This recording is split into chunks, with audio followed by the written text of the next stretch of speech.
from the wonderful world of make-believe, we bring you the story of the Great Cat Family.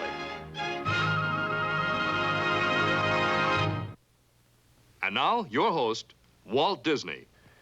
In creating new characters for our cartoon films, one of our main sources of inspiration has been the world of animals. And we've always been very much impressed with the cat family. This group of carnivora includes more than 40 species from almost every part of the world, some of which are the most handsome and yet the most savage of all animals.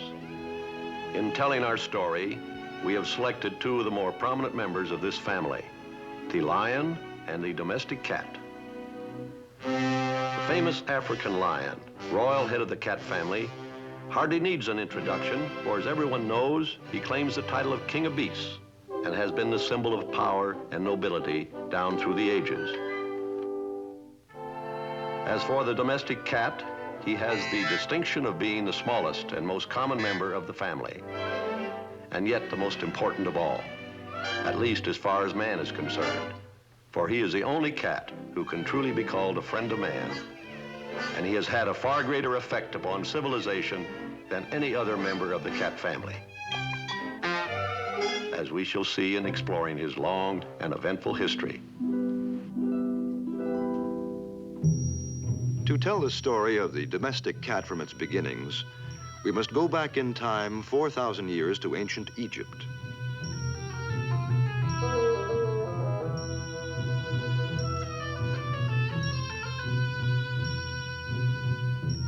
The history of the cat's first association with man can still be found in the monuments of those early times. From hieroglyphics, the Egyptian form of writing with pictures and symbols, we learn that the Egyptians developed great skill in taming wild animals: the dog, the hawk, the ibis, the crocodile, and the cat. It is believed that the cat was originally the wild African Kaffir cat. Cut, cut, cut, cut. Cut, cut, cut.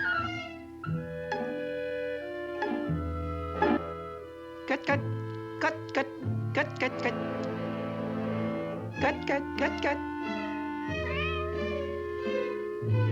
Through infinite patience, the Egyptian won the confidence of the wild, unpredictable creature.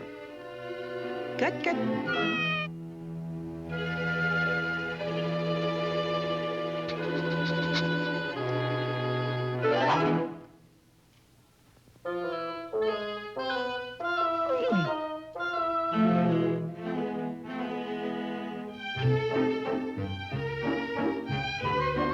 But it still remains a question as to whether man adopted the cat or the cat adopted man. While the Egyptian utilized the cat to destroy the mice which threatened his food supply, the cat in turn utilized the Egyptian and his house for his own comfort and convenience, but always remaining aloof and mysterious and completely independent. It must have been these qualities which impressed the Egyptians, for they looked upon the cat as a superior creature. He became a symbol of greatness. To them, the sun rose and set in his eyes, and he was worshipped as a god. But even sacred cats can't live forever. And when a cat died, he was given a funeral as elaborate as a pharaoh's.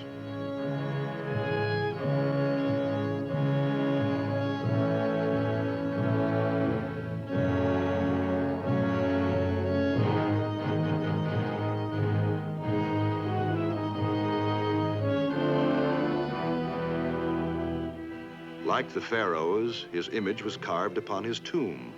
He was mummified, and bowls of milk and mummified mice were buried with him to sustain him on his long journey through eternity.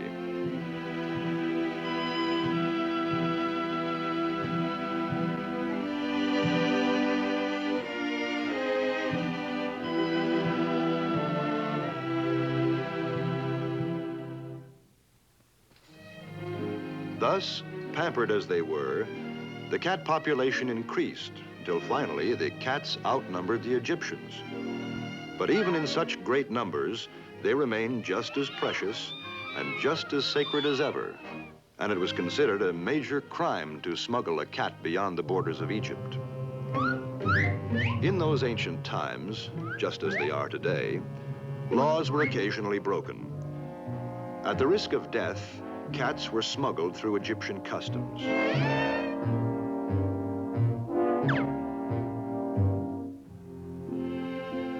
These daring catnappers were the Phoenician merchants who sailed their great cargo ships up and down the Mediterranean, selling and trading goats, glassware, clothing, ivory, spices, animal skins, wine, cattle, art treasures, pottery, and the very latest thing in novelties, a combination pet and mousetrap.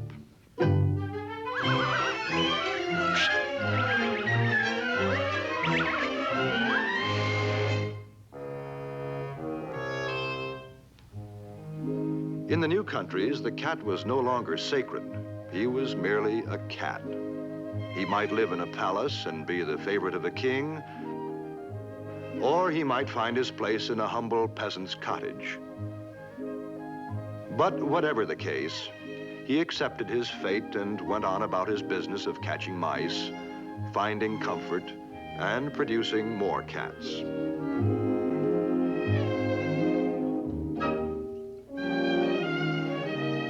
In many countries, the Egyptian cat interbred with native wild cats, creating new variations in the breed.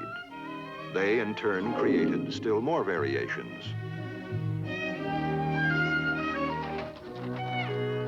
As the centuries passed, the cat began to migrate to other parts of the world, going the way of commerce either as a passenger or stowaway.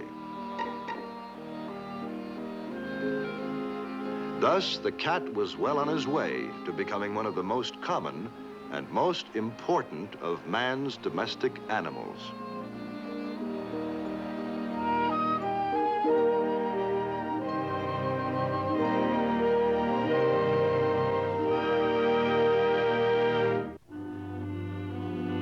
One of the significant chapters of the domestic cat's history began during the Middle Ages. By this time, he was a common household pet in all the great cities of Europe. A cat sunning himself on the window ledge was just as familiar a sight as a flower pot. But the cat was never a freeboarder. He paid well for his keep in terms of service to mankind. His contribution was so great that it actually changed the course of human history.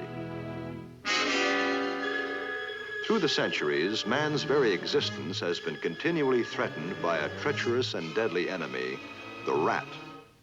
These destructive and vicious rodents swarmed the cities, devouring vast food supplies and spreading the Black Death, the dread bubonic plague. A disease so deadly that at one time a single epidemic wiped out 1/4 of the population of Europe.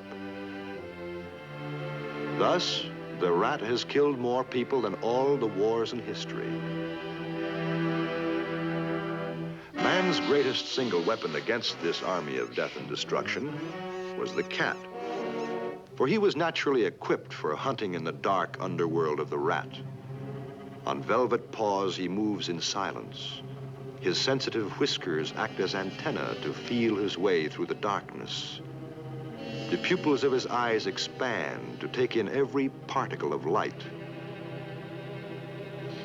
With lightning-fast reflexes, he strikes swiftly.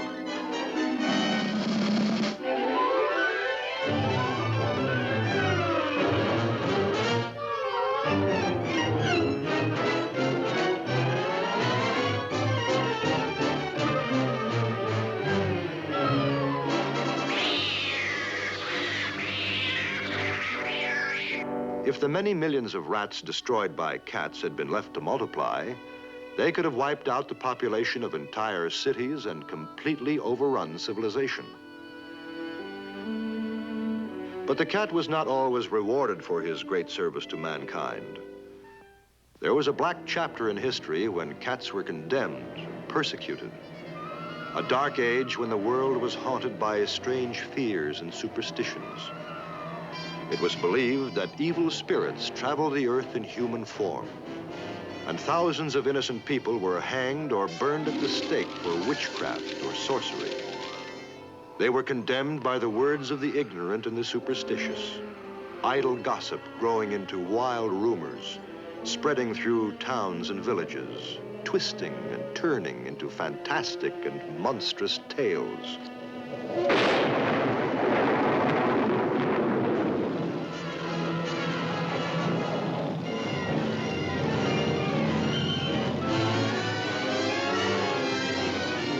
It was commonly believed that storms were caused by people who possessed supernatural powers.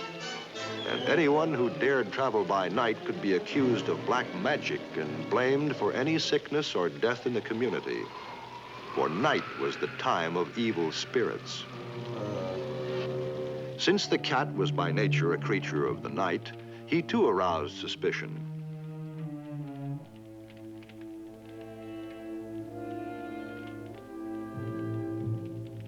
Many believed that his silent and mysterious ways were the ways of evil spirits, and that his steady, soul-piercing gaze must be the look of the devil.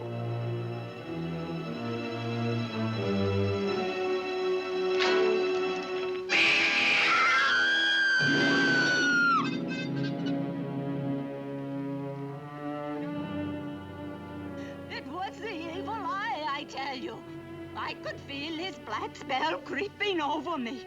Then all at once he turned into a terrible demon and came flying at me, screaming like the voice of doom.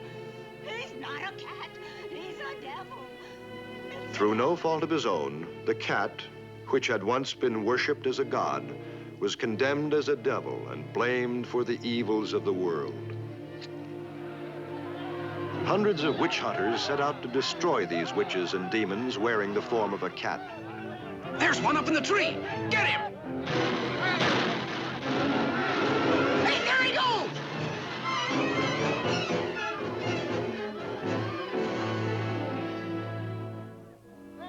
During the Reign of Terror, hundreds of thousands of cats perished.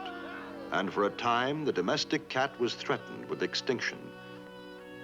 But fortunately, some survived to carry on the species, to resume their place in human society.